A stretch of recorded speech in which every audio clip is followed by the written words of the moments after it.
नचिए।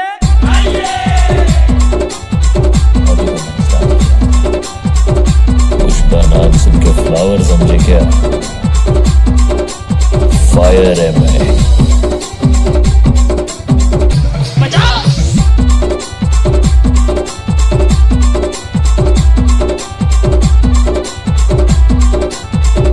DJ Yadav music है पूरा खाले सोना वाले।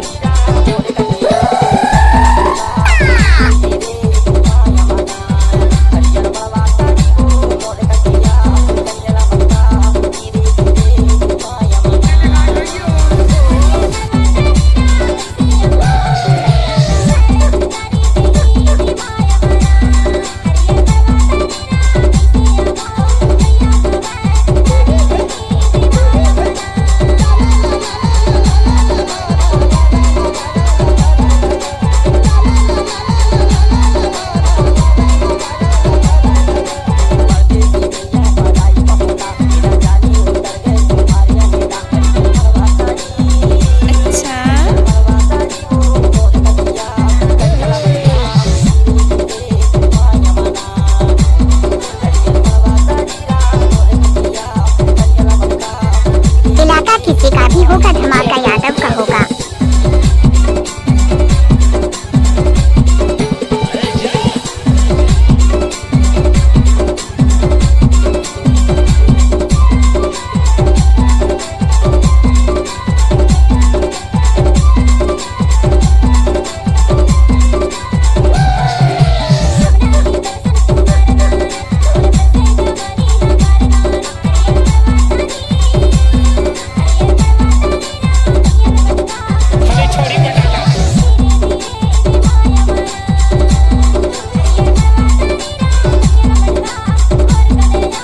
डीजे यादव म्यूजिक है पूरा खाले टोला वाले।